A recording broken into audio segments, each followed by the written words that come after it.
Estábamos hablando en el corte de Leonardo DiCaprio. Nosotros sabemos, ustedes seguramente también que están del otro lado, que pertenece a diferentes organizaciones que están apoyando toda la cuestión que tiene que ver con la defensa del medio ambiente y demás. Incluso este actor sorprendió a las redes sociales por una publicación en la que destacó a nuestro país, a la Argentina, por la reintroducción y el nacimiento en estado silvestre de 2 yaguaretés en los esteros de Liberá. De esto vamos a estar charlando a continuación con Carlos De Angelo, el integrante del proyecto Yaguareté, con quien vamos a estar charlando, por supuesto, de la actualidad, pero también cómo se vienen manejando, qué tipos de trabajo están realizando. Hay algunos proyectos de investigación que se vienen concretando ya desde hace un tiempo. Todo esto vamos a estar charlando con nuestro próximo invitado aquí en ATP. Carlos, ¿cómo estás? Muy bienvenido. Hola, Paola, muchas gracias. Bueno, en principio, contanos cómo viene trabajando esta organización de la que vos formas parte. Bien, yo formo parte del proyecto Yaguareté, como bien dijiste, que es un proyecto de investigación que forma parte de una organización no gubernamental que se llama CEIBA y el CONICET. Entonces somos investigadores de distintos institutos del CONICET que formamos parte de este equipo. Este equipo trabaja en generar información para la conservación del yaguareté en Argentina, especialmente en la región de Misiones, en la región chaqueña, donde todavía tenemos poblaciones de yaguaretés silvestres, y trabajamos también investigando y asesorando al equipo de Rewilding Argentina, que es la organización que está trabajando en la reintroducción del yaguareté en los esteros de Liberá. Entonces, nuestra vinculación específica con el proyecto de Rewilding tiene que ver con participar del equipo asesor y de discutir muchas de las cuestiones relacionadas a este proyecto que es sumamente complejo y como dijo DiCaprio es muy único. Y también estamos participando en todo lo que es el monitoreo del ecosistema, donde esperamos se integre el yaguareté pronto ahí en Liberá. Y a tu criterio, ¿cuál es la situación actual y cuál es la importancia que tiene la noticia de estos 2 nacimientos? Bien, este es un proyecto que se viene trabajando desde hace más de 10 años. Nunca se hizo con jaguares, se ha hecho con otras especies de grandes depredadores, de grandes carnívoros como los lobos y algunos otros carnívoros, pero con jaguares nunca se hizo. Entonces es un proyecto que va marcando el camino hacia otras posibilidades que se puedan dar para conservar la especie. El jaguar es una especie, el yaguareté es una especie que está amenazado en muchos lugares del mundo y especialmente en países como el nuestro, como en Argentina, donde las poblaciones que nos quedan son muy chiquititas. Entonces, la posibilidad de reintroducirlo y volver a tener una población en los esteros de Liberá tiene importancia para la conservación del yaguareté en Argentina y también a nivel mundial porque marca ese camino que le puede dar a otros sitios para recuperar la especie a partir de lo que aprendamos en esta experiencia en Liberá. Esta liberación de los primeros 2 cachorros nacidos ahí en Liberá con su mamá es el hito, es el primer paso, es como podríamos hablar haciendo la analogía con el hombre a la luna, son los primeros pasos de unos yaguaretés silvestres en Liberá, pero un gran paso para la recuperación del yaguareté en todo un ecosistema y la recuperación del ecosistema, así que es un momento muy crucial, ¿no? Bueno. Héctor. No, Carlos, ¿qué tal? Buenas tardes. Te saluda Héctor Galeano. ¿Cómo te va? ¿Qué tal, Héctor? Buenas tardes. Bien, bien. Te quería preguntar, el yaguareté es una especie muy particular, es un felino, como mencionaba, muy típico de América, de la familia de la pantera. ¿Por qué a qué se debieron esos 70 años de ausencia en el territorio? Me gustaría que profundices un poco sobre esta situación. Y después preguntarte si es un animal absolutamente silvestre, porque poner un felino de estas características en los esteros es también saber que en algún momento podría, o preguntarse si en algún momento podría salirse de su esfera, de su medio ambiente. Así que son 2 preguntas en una. Primero, ¿por qué tanta ausencia? Y después, si el felino va a permanecer siempre en ese hábitat silvestre. Bien, son buenas preguntas, Héctor. Es parte de por qué este proceso es tan complejo, ¿no? Porque justamente Una de las cuestiones que hay que ver antes de reintroducir una especie en su ambiente natural es por qué esa especie desapareció, ¿no? Porque si no es un montón de esfuerzo y trabajo para que vuelva a desaparecer, no tendría sentido.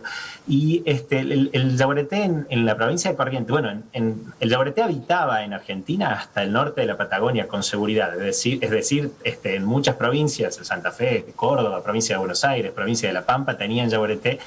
Y con el avance del hombre y su actividad agropecuaria en el siglo XIX y en el siglo XX se lo fue desplazando, se lo fue cazando, por el conflicto también que a veces existía con el ganado, por el comercio de sus pieles, por el miedo que a veces se le tiene a este tipo de animales, se lo fue matando y son especies que no soportan mucho el nivel de cacería, porque normalmente ellos son los depredadores top en los ecosistemas, entonces no son especies que sus poblaciones resistan mucha cacería, entonces rápidamente fue desapareciendo y quedó relegado solo al norte del país.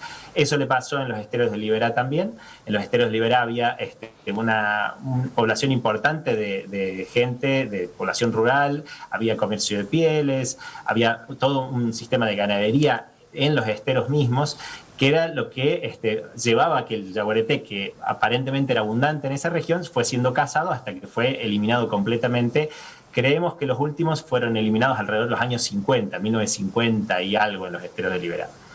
Bien, ¿qué pasó desde ese entonces? Desde ese entonces, toda la fauna de Liberá en ese entonces estaba bastante amenazada, había sufrido, varias especies habían desaparecido, pero a partir de los años 80 la provincia de Corrientes decide crear la Reserva Provincial Liberá, y a partir de ahí es como se fueron dando distintos hitos hasta la incorporación de la organización de Conservation Land Trust, que ahora es Rewilding Argentina, en donde se empiezan a comprar tierras para la conservación y se empiezan a restituir especies que se habían... lo que yo le estaba comentando, que en Liberá se dio todo un proceso a partir de la creación de la reserva, luego la inversión privada en generar áreas protegidas que luego fueron donadas para formar el Parque Nacional Liberá. Fueron un conjunto de organizaciones, instituciones gubernamentales y no gubernamentales que dieron origen a un proceso de recuperación de Liberá. Pero algunas piezas muy importantes, como pueden ser especies que se perdieron, como puede ser una especie como el yaguareté, necesitan esfuerzos extras para volver a formar parte del ecosistema y forman piezas muy importantes en estos ecosistemas. Entonces se da esta condición donde creemos que es posible recuperar el yaguareté, pero otra de las condiciones va a tener que ver con que a largo plazo se vuelva a aprender a convivir con estas especies de grandes depredadores. Lo que yo les comentaba recién, o sea, Héctor preguntaba, bueno, si los animales se van a quedar dentro de las reservas o van a salir. En realidad, los yaguaretés van a estar libres como lo están en las otras áreas donde vive el yaguareté en todo el continente americano, como viven en la zona de Iguazú, en la provincia de Misiones, donde no necesariamente están solo dentro del Parque Nacional, sino que habitan en casi toda la parte central de la provincia de Misiones. Entonces existe buena parte de la población de Misiones que tiene que convivir con estas especies y convive diariamente con estas especies, y no quiere decir que sea todo perfecto, sino que a veces existen conflictos, como que un yaguareté pueda atacar el ganado doméstico, y entonces tiene que ir en paralelo a la reintroducción todo un plan de trabajo para lograr esa convivencia, para que el yaguareté pueda volver a estar en la provincia de Corrientes. Entonces, no es un proceso fácil, pero sí es un proceso posible, y de hecho se ha dado en muchos otros sitios, y en muchos lugares se convive con el yaguareté, y el yaguareté es parte incluso de un recurso turístico. Si ustedes ven en la provincia de Misiones, muchos logos, muchos lugares promocionan a Iguazú, a Misiones, como un lugar silvestre porque tiene yaguareté, y así lo van a ver en muchos lugares a lo largo del continente americano, ¿no? Estamos viendo... Sí, Héctor, por favor. No, una pregunta que es para Carlos, que seguramente tan informado del tema no nos puede ilustrar. ¿Tiene un origen... ¿qué origen tiene el yaguareté? ¿Es americano? Porque su pariente cercano es la pantera... pero su hábitat es básicamente los territorios silvestres de América. ¿Cómo nace la especie? Bueno, el yaguareté en realidad es el único representante que nos queda vivo en la cuestión histórica de los grandes felinos, que lo llamamos la familia de las panteras, porque el nombre científico del género se le llama pantera, donde están el león, el tigre, el leopardo y el leopardo de las nieves y el yaguareté. Son los 5 grandes felinos que nos quedan en el mundo. Pero antiguamente existían otras especies. En el continente americano, el yaguareté habita bastante antes de la llegada del hombre al continente. Y o sea que es una especie nativa del continente americano y exclusiva del continente americano. Es decir, el jaguar o yaguareté no está en otros continentes naturalmente, ¿no? Es una especie silvestre del continente americano que habitaba desde el norte a Sudamérica, en todo el continente. Existían otras especies de grandes felinos prehistóricos que se fueron extinguiendo. Ustedes deben haber escuchado alguna vez del famoso, por ejemplo, tigre dientes de sable. Ese tipo de grandes felinos existían en esta región. Existían otros animales de ese tipo que fueron extinguiéndose. Algunos convivieron con el hombre un tiempo y luego se extinguieron. El yaguareté es el que sobrevivió, el que persistió y que todavía está luchando por sobrevivir y todavía existir en el continente, pero más o menos esa es su historia reciente, ¿no? Para hablar de la historia reciente de la especie. Algunos dicen no sé si responde tu pregunta. Sí. Algunos dicen que es tan argento el yaguareté que hasta está en la camiseta de los Pumas de la selección de rugby. Exactamente. Sí, que bueno, que le quedó a los Pumas por una cuestión de confusión y traducción en algún momento, claro, en algún partido famoso de ellos, ¿no? Pero en realidad el logo es el yaguareté. Y si ustedes ven, para buscar lugares emblemáticos, la zona de Tigre de Buenos Aires se le llama Tigre porque era una zona donde cuando los españoles llegan había una abundancia de yaguareté y le llamaban el Tigre. Entonces existen un montón de lugares que yo les aseguro que si recorren un poquito ahí en la zona en Santa Fe, en Entre Ríos, van a encontrar lugares donde se hace referencia a Nahuel, que también es la traducción mapuche del yaguareté, al tigre, al jaguar, o hay distintos nombres indígenas que hacen referencia también al yaguareté y que por ahí no los asociamos porque hace ya mucho tiempo que ha desaparecido de nuestras zonas, pero realmente era una especie que habitaba en casi todo el territorio argentino, por lo menos hasta el norte de la Patagonia. Carlos, mientras vos estás charlando, nosotros también estábamos compartiendo imágenes, la verdad que primorosas, de los cachorros. ¿Qué nos podés decir en relación a los nombres? ¿Cómo fue que lo eligieron?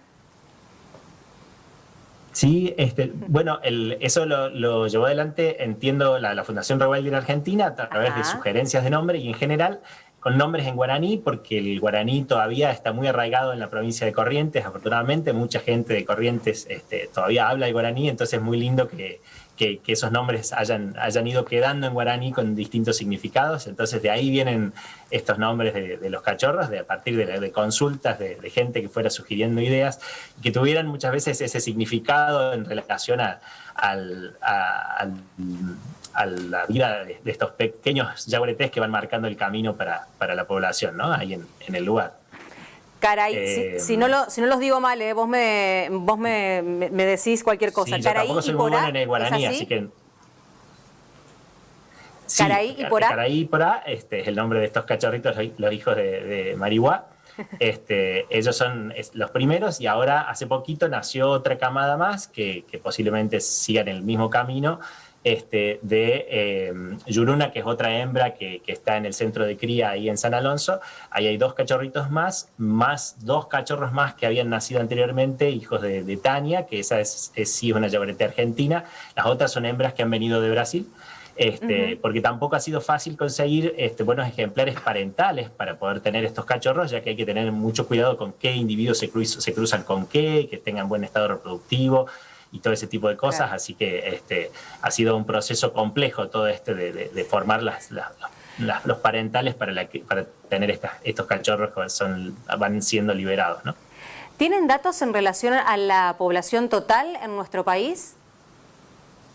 Sí, nosotros hemos trabajado bastante incluso con otros investigadores que trabajan en la zona de Yungas, además nosotros que trabajamos en Chaco y en Misiones, y en general las estimaciones están rondando alrededor podemos hablar de 250 individuos, así como para ponerle un número. En general los científicos siempre nos gusta más hablar por ahí de rangos, porque es difícil estimar un número preciso, pero la población de yaguaretés no estaría mucho más o sea, quizás un poco más, pero no mucho más que eso. Quizás un poquito más, digo, porque afortunadamente, por ejemplo, en Misiones y en Yungas hemos tenido datos un poquito más alentadores en cuanto al número en los últimos años, así que quizás la población va un poco por encima de eso, pero todavía la cantidad de yaguaretés que tenemos es muy, muy, muy pequeña. O sea, calculamos que debemos tener solo en territorio el yaguareté y debe ocupar menos del 5% de lo que ocupaba originalmente en Argentina. Entonces todavía está muy, muy por debajo esos números. Pero bueno, en Misiones se está haciendo mucho esfuerzo, en las Yungas también mucho esfuerzo, y en la región chaqueña también. La situación en la región chaqueña es bastante crítica, quedan muy poquitos, así que el esfuerzo que se está haciendo es ya casi de emergencia para poder salvar el yaguareté en la región chaqueña, pero en eso se está trabajando mucho. Últimas 2 preguntas, por lo menos de mi parte, Carlos. ¿Qué sentís personal y profesionalmente también como investigador al poder reinsertar por lo menos estos 2 ejemplares en su medio natural? Bueno, la verdad que es una sensación muy especial porque es como una etapa muy importante después de muchos años de esfuerzo y expectativa. Entonces, por un lado, es una emoción muy profunda. También es esa sensación de, como les decía antes, de orgullo de que la provincia de Corrientes, la Nación Argentina, junto con la Fundación Rewilding y todas las instituciones involucradas están siendo pioneros en un proceso único de reintroducción de una especie como el yaguareté. Así que son esa mezcla de cuestiones de orgullo, de emoción y también de mucha expectativa, porque obviamente hay mucha incertidumbre sobre cómo vamos a ir siguiendo y qué va a ir pasando en ese lugar que por tantos años, nosotros por ejemplo estamos investigando los carpinchos, que por 70 años no han tenido un depredador como el yaguareté que los esté cazando, ¿no? Entonces es muy interesante ver qué va a pasar ahora con esos carpinchos, cómo se van a comportar a partir de que empiecen a recuperar ese proceso natural. Entonces, bueno, hay mucha expectativa y estamos muy encima de eso por todo esto, ¿no? Proyecto Yaguareté que también viene trabajando con diferentes organizaciones, incluso como vos mencionabas al principio de la entrevista también con el CONICET. El ciudadano, la ciudadana común, ¿cómo puede acercarse a estos proyectos? ¿Podemos colaborar de alguna manera? Sí, seguramente. Bueno, nosotros particularmente, el Proyecto Yaguareté tiene nuestra página web, proyectoyaguareté.com.ar, Instagram, Facebook, nos pueden buscar en distintas redes y ahí existen distintos mecanismos para acercarse a colaborar, ya sea colaborar con apoyo económico, que obviamente siempre es bienvenido para los proyectos, pero también pueden colaborar con ideas, con ayudar a difundir la información, que eso tiene un impacto muy grande. Verán lo que está pasando ahora gracias a que alguien como Leonardo DiCaprio lo difunde. Bueno, cada granito de arena de difusión de cada uno de nosotros va a ayudar muchísimo a todo esto. Entonces también que nos busquen a nosotros o busquen la Fundación Rewilding Argentina, donde ahí van a poder seguir todo el proceso de reintroducción del yaguareté y también ahí van a ver distintos mecanismos para apoyar y difundir estas cosas. Carlos, muchísimas gracias por tu tiempo, por estos minutos y por la charla también. Ha sido un placer. Gracias por tu trabajo, por supuesto. Un gusto. Muchas gracias a ustedes por el interés. Gracias. Un abrazo.